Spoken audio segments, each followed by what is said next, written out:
నమస్తే, welcome to iDream. నేను మీ Madhuri. America అధ్యక్ష ఎన్నికలకు 2 నెలల కంటే తక్కువ సమయం ఉండడంతో ముఖ్య నేతలిద్దరూ ఫుల్ జోష్లో ప్రచారం నిర్వహిస్తున్నారు. డెమోక్రాట్ అభ్యర్థి కమలా హారిస్ కంటే రిపబ్లిక్ అభ్యర్థి డొనాల్డ్ ట్రంప్ ఆకర్షణీయమైన ఉచిత హామీలు గుప్పిస్తున్నారు. అధ్యక్ష ఎన్నికల్లో తనను గెలిపిస్తే దేశంలోని అత్యంత రహస్య విషయాలను బయట పెడతానని లేటెస్ట్ గా డొనాల్డ్ ట్రంప్ హామీ ఇచ్చారు.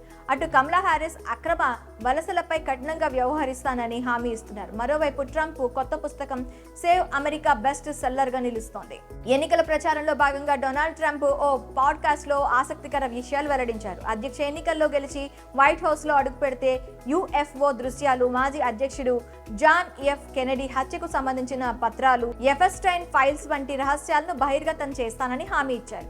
కెనడీ విషయంలో తనను డెమోక్రాట్లే ముందుకు నెడుతున్నారని ట్రంప్ పేర్కొన్నారు. ఇప్పటికే చాలా పత్రాలను తాను విడుదల చేసినట్లు చెప్పారు. చాలా మంది తన వద్దకు వచ్చి అలా చేయవద్దని కోరుతున్నారు, కానీ తాను వాటిని ముందే విడుదల చేస్తానని స్పష్టం చేశారు. అంతకు ముందు అమెరికన్ మహిళలకు కొత్త వరం ప్రకటించారు ట్రంప్. తాను గెలిస్తే మహిళలకు ఉచిత ఐవీఎఫ్ చికిత్సను అందించాలనుకుంటున్నట్లు తెలిపారు. దీన్ని ఎలా అమలు చేయనున్నారు, నిధులను ఎలా సమకూరుస్తారనే వివరాలను మాత్రం వెల్లడించలేదు. అమెరికాలో ఐవీఎఫ్ ట్రీట్మెంట్ చాలా ఖర్చుతో కూడుకున్న వ్యవహారం. ఒక దఫా ఐవీఎఫ్ చికిత్సకు $10,000 వరకు ఖర్చు అవుతుందని అంచనా. డొనాల్డ్ ట్రంప్ మాదిరిగానే ఆయన కొత్త పుస్తకం సేవ్ అమెరికా దూకుడు ప్రదర్శిస్తూ విడుదలైన గంటలోనే అమెజాన్ లో బెస్ట్ సెల్లర్ గా నిలిచింది.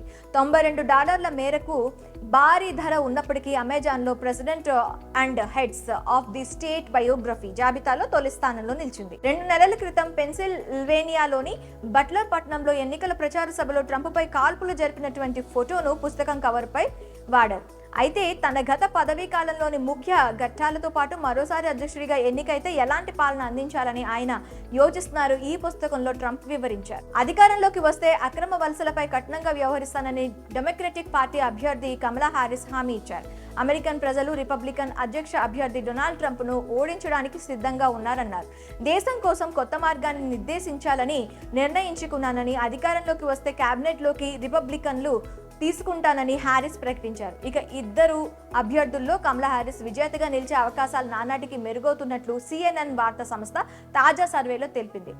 ఎన్నికల ఫలితాలను నిర్ణాయక రీతిలో ప్రభావితం చేసే అతి కీలకమైన 6 స్వింగ్ స్టేట్స్ లో ఆమె హవా సాగుతోందని వెల్లడించింది. ఆ రాష్ట్రాల్లో విస్కాన్సిన్, మిషిగన్లు ఉపాధ్యక్షురాలు స్పష్టంగా ముందంజలో ఉన్నారు. ఆరిజోనాలో మాత్రం ఆమె ప్రత్యర్థి రిపబ్లికన్ అభ్యర్థి డొనాల్డ్ ట్రంప్ ది పై చేయిగా కనిపిస్తోంది. జార్జియా, నెవాడా, పెన్సిల్వేనియాలో ఇద్దరి మధ్య హోరాహోరీ నెలకొంది. దాంతో ఈ 3 ఎవరి వైపు మొగ్గితే వారే అధ్యక్ష పీఠం ఎక్కడం దాదాపుగా ఖాయమంటున్నారు. ఎందుకంటే 6 స్వింగ్ స్టేట్స్ మినహా అమెరికాలో మిగతా రాష్ట్రాలన్నీ సాంప్రదాయకంగా రిపబ్లికన్, డెమోక్రటిక్ పార్టీల్లో ఏదో ఒక వైపు ఉంటాయి. జార్జియా, నెవాడా, పెన్సిల్వేనియాలో ఏకంగా 15% ఓటర్లు తామెవరికి ఓటెయ్యాలో ఇంకా నిర్ణయించుకోలేదని చెప్పడం విశేషం. కనుక హారిస్ ట్రంప్ భాగ్యరేఖలను వీరే నిర్దేశించవచ్చని రాజకీయ విశ్లేషకులు చెబుతున్నారు. దాంతో రానున్న రోజుల్లో జార్జియా, నెవాడా, పెన్సిల్వేనియాల్లో అభ్యర్థులిద్దరి ప్రచార హోరు పెరగడం ఖాయంగా కనిపిస్తోంది.